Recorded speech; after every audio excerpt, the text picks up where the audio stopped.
life is pretty hard in London, actually, and getting harder. And I think it's very important for everybody's quality of life to have things to look at and participate in that are not just concrete and flats and money. That was Tim Story from Hackney, London, explaining why he's farming in the city. I'm James Purser, and this is Purser Explores the World.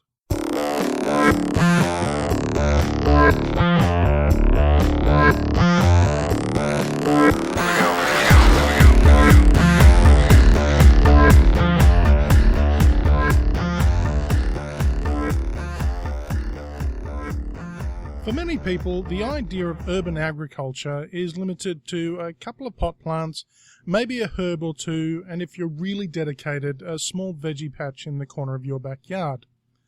I myself am a bit of a tinker in that respect. I have peas, beans, tomatoes, lettuce and zucchini growing, and have plans for more.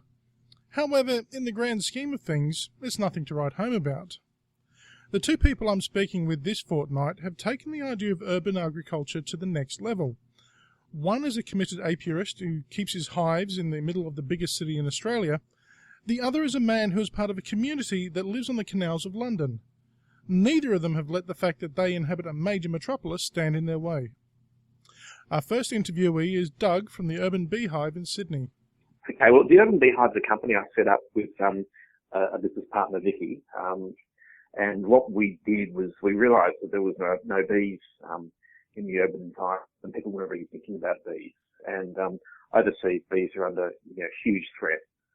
And Australia is lucky enough not to be in that position. But the sort of offset of that is that no one here is aware of the problems. So what we are trying to do is provide the bees in the urban environment and sort of help look after them by where there's an area where there's no bees at all, putting hives in there. There's urban pollinators for urban areas and people's backyard gardens. So when you say urban areas, you're talking inner city as well as out in the suburbs, aren't you?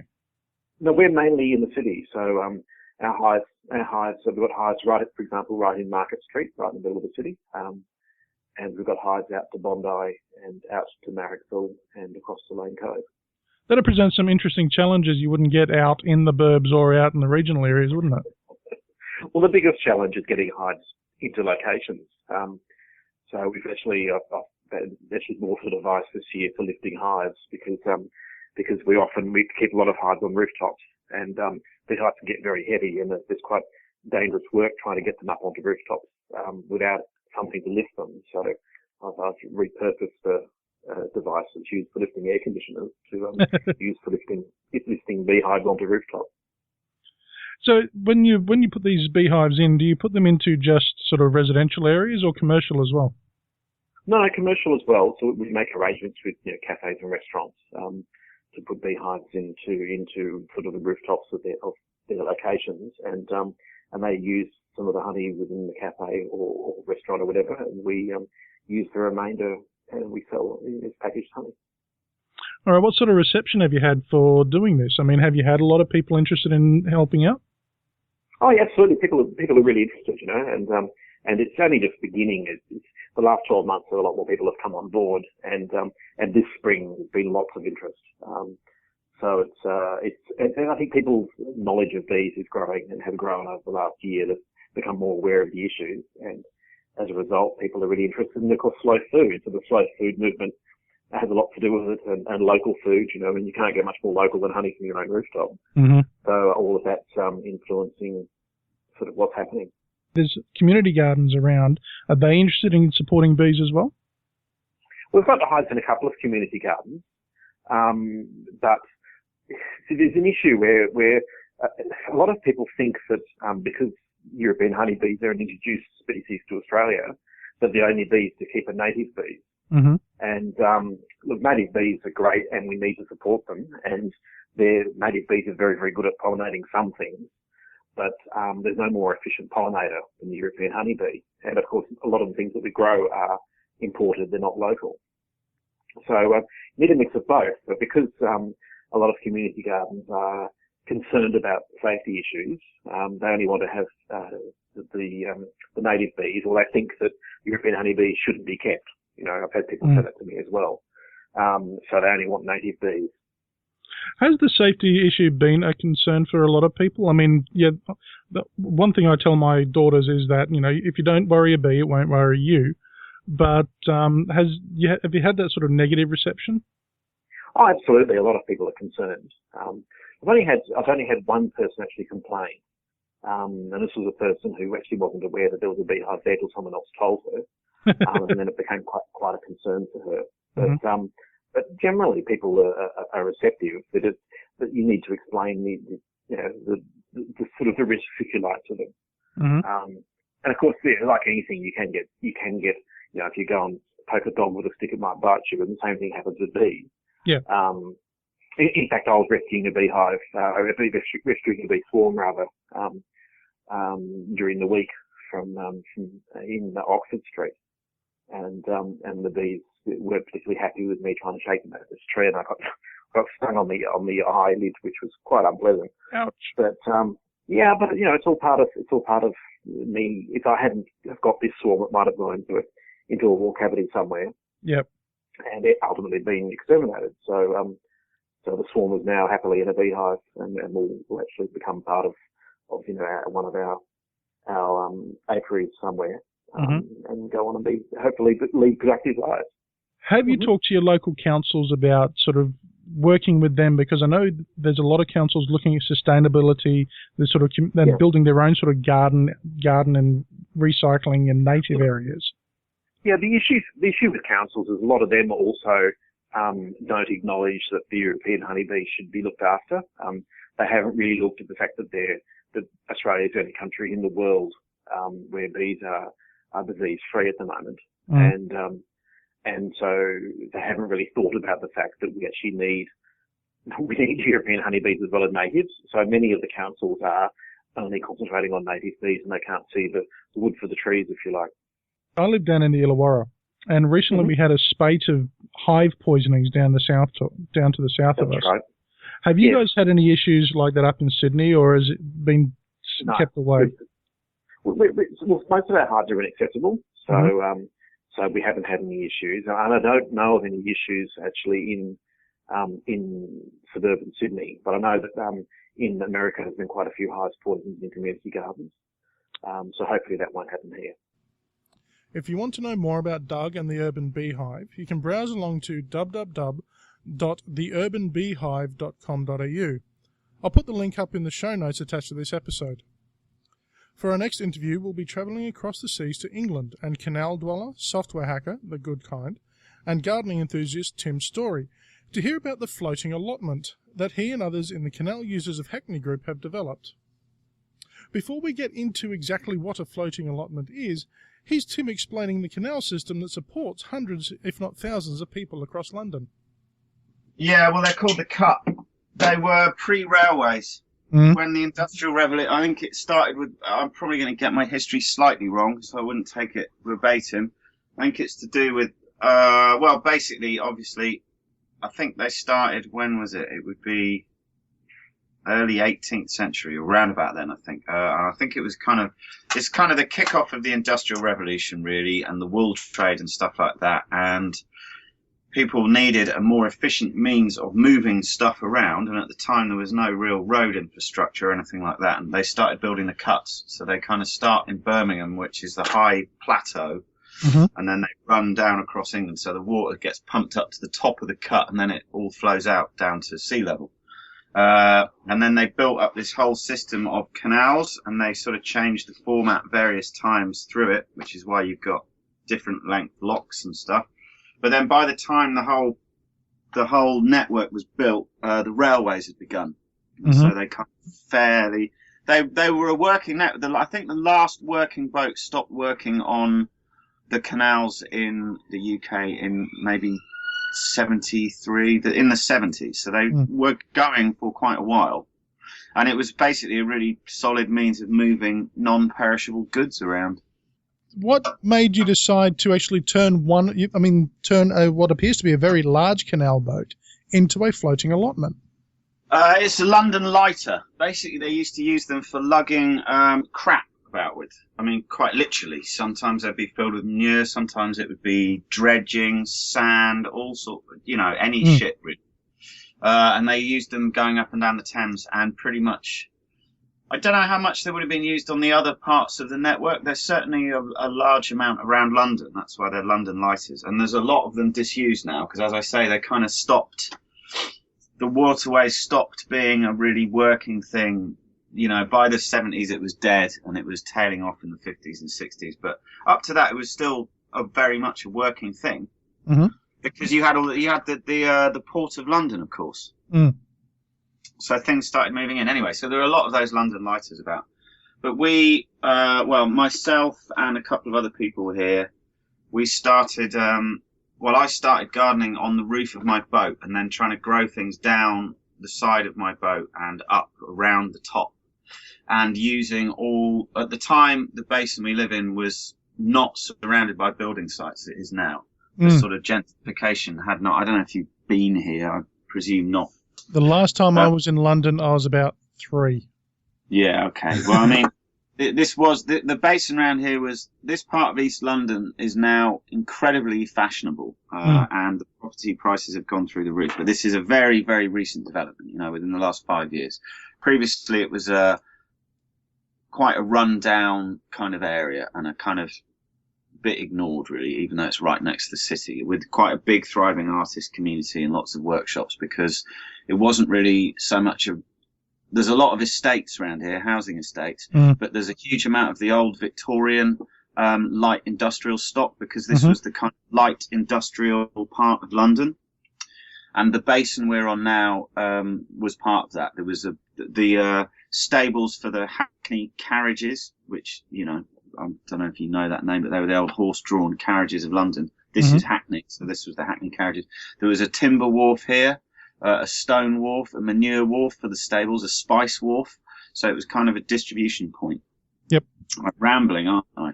That's so all right. it was kind of it was quite a derelict area, and we had a lot of outdoor space that we'd put in on the water. So we started container gardening. And one year we grew loads and loads of stuff just in any old containers we could find.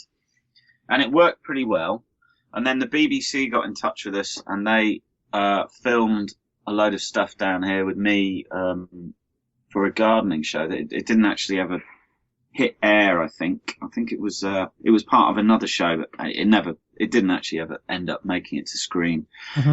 But that kind of got us a bit of publicity. And then there is a local organisation called the Shoreditch Trust, who have been involved quite heavily in sort of urban regeneration in this area.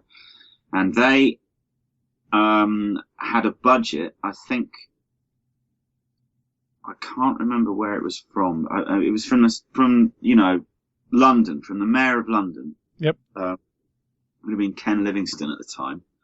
I can't remember what it was called. Maybe it was called Capital Growth. I forget now. Anyway, at the time, there was a bit of money around. The kind of massive financial collapse hadn't completely hit. Yep.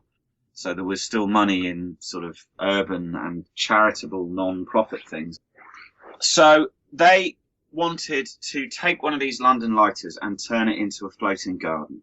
And because we'd been doing all this gardening and we'd sort of turned, the area was pretty green at the time, they approached us to see if we were willing to be like a pilot scheme and take it on, which we agreed to, and that's kind of it. And this is the third growing season now. So we negotiated with them, like a peppercorn rent and publicity and all sorts of things. Yep. And then we took it on, and now I think there's another 2 or 3 of them now in use around London. So we kind of prototyped it, and then other people are now using it as an idea. Hopefully we'd like to see more of them, really, and more people get in touch with us with advice of how to do it. So what were the challenges you faced in setting it up? Well, just kind of, nothing overly special. I mean, finding a position for it, getting it here. I mean, the design of it, getting the drainage designed and stuff, and how to do all that. But that was kind of not really that complicated. It's just a giant. It's essentially a giant plant pot, really. Yep. So once it had been refurbished and made kind of, watertight and good to go for a few years, basically we just got it here over the winter and we just planted it up. So our concerns with it are, because it's a container system and the rain comes in or the water comes in, hits the drain. We've got about 1.5 meters depth inside there, maybe a little bit more. The bottom sort of 200 mil of it is sort of drainage. So we weighted it down to one end. So it drains down to one end. So we pump it out. So obviously we were very worried about nutrient leach off because of water just going through and coming out. So we put in loads and loads of worms and we feed the soil. And so far it's flourishing. The soil's in very good condition. It's got a very healthy, huge worm population in there now. But that was our biggest worry, really, was sort of poor soil and nutrient loss. But we've got quite a serious composting system going on now, because there are, how many people live here now? Oh God, I'm not really sure. I live here. There's about 17 people who live here full time on the boat. So we get through quite a lot of vegetable matter. So we have a big composting system that we got a grant for setting up from our local council. So we generate a lot of quite high grade compost. So that goes on there. So we feed the soil. That's really been the biggest problem.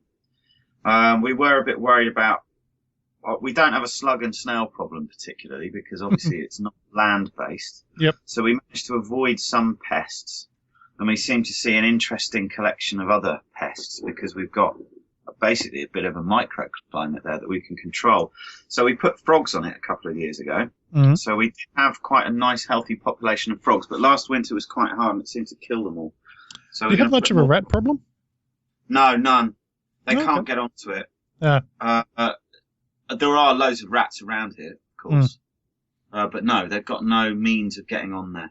They haven't been interested. The biggest problem the first winter was moorhens, actually. Weirdly enough, because they're quite opportunistic. We thought coots would be a problem, but they're not interested at all. They only eat waterweeds. They don't seem to be at all interested. Whereas coots they'll eat anything. And we've had a couple of hard winters. And so, you know, one winter, everything green we had in there that was growing, we lost it all to coots. They just ate everything. Not to coots, to moorhens. They ate everything. That's How does moorhen taste? Well, I did consider doing that. They're too small. I'm assuming you're using the canal water to actually... Yeah. What's the water quality like?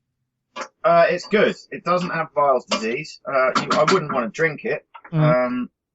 It's not toxic.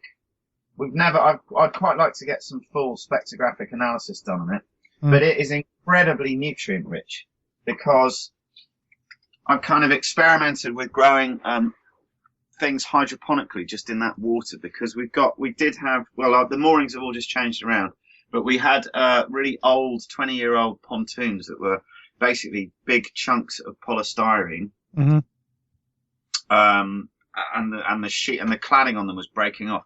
So we had a lot of kind of plants just self-seeded in there, like cow parsleys, all sorts of things. Trees, even ash trees and sycamores and willows, and they were just growing with their root masses completely inside the polystyrene, and no soil. So their entire nutrition was coming out of canal water. And by the height of summer, they'd be 6-7 feet high, and we'd have to cut them back. Geez, you could bottle that. Yeah, no, it's really, really good for plants. I'd love to know exactly what's in it. So next year, we're going to have an experiment with, I want to build these kind of robot plants, or robot plant pots anyway, that float, because I sort of program computers and tinker with electronics and stuff. But I'm going to put old tyres and put big sort of bags in there of vermiculite or perlite or something, just something for the roots to bind into, and see how well they grow just purely in canal water. I think there's a bit of I don't know, but apparently there is some level of heavy metals in there, so I don't think it's of any toxic level, and I doubt it's going to really affect you that much, but that would be my only really concern with it, because of the old industrial stuff. Yeah. All right, so you've had 3 growing seasons, you said, and you've managed to get out, apart from the moorhens taking everything in the second season. That was first winter. First winter. You're producing quite a lot now. Yeah, it does. This year hasn't been so good. Well, we produce a lot now. What's the future plan for it? Well, just keep on going, really. We sort of change it around a bit every year. We've got some more permanent things in there now. You know, we've got kind of soft fruit in there, which are permanent features, whereas before it was all kind of chop and change. We've got quite a nice sort of growing mechanism now going. We were seeding our own stock all the time. Last year we won a prize, and I forget who from. I think it's probably on the website somewhere. But we basically won. There's an organic company sort of near here, and they sell seed stock. And we won a whole year's worth of seed stock, so it comes every couple of months. And we're going to do that again next year because that worked really well for us. Actually, it means everything's productive, and you know the seeding stuff is out of your hands a bit. It works quite well. So we're going to do that again next year because we're going to also. We've got, where you've seen pictures of it, we've got all the handrails down the side. So over the winter, I'm going to bolt lots of posts onto those so that we can put, we're going to experiment with growing up as well. So we maximise all the space. Yep. So we'll grow inside it. I'm going to put posts up the side, bolted to the handrails.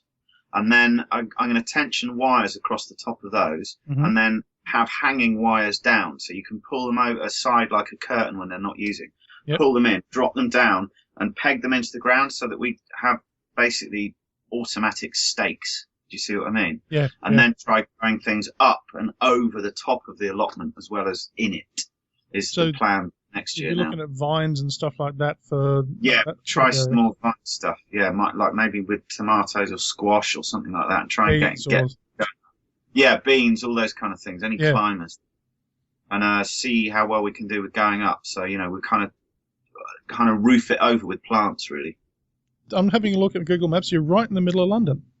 Yeah, we're right in the middle of London, and this was an incredibly green area before, but now it's not. We're surrounded completely by houses, flats now, new developments, and all of the wildlife and everything that was in the basin has been annihilated by this building. So we're sort of doing our best to kind of re-green it, if you like, and make it a kind of really green and pleasant place. To find out more about the Chug floating allotment, you can float along to chug.org.uk. Once again, I'll have the link in the show notes for this episode. I'm going to revisit this topic again, I think. Tim and Doug represent the grassroots angle on urban agriculture. See what I did there? Grassroots, you know, agriculture, green. Anyway. They and other like-minded people are ensuring that the millennia-old practice of growing your own food doesn't get lost in the concrete jungle. But they're not the only ones. Where Tim and Doug and others operate on a small personal scale, there is actually a lot of research being done on developing industrialized urban agriculture systems. We're talking skyscrapers full of growing wheat or cattle, or underground car parks converted to full hydroponic systems. Who knows? In 30 years' time, your apartment block may be situated next to a wheat farm or a piggery. Now, I am proud to announce that on Friday the 19th of October, a new Angry Beanie show shall launch. For Science will be a fortnightly discussion featuring myself, chemist and metallurgist Magdalene Lum, and Dr. Maya Sauron. If you think those names are familiar, then you're right. I interviewed both Magdalene and Maya for the last episode of Purser Explores the World. I thought we did a pretty good job, and I figured we might give it another go and explore the world of science and how it connects with real life. So that's it for another episode of Purser Explores the World. Tune in on Friday to catch the first episode of For Science! And remember, you can follow Angry Beanie on Twitter, Facebook, and Google+.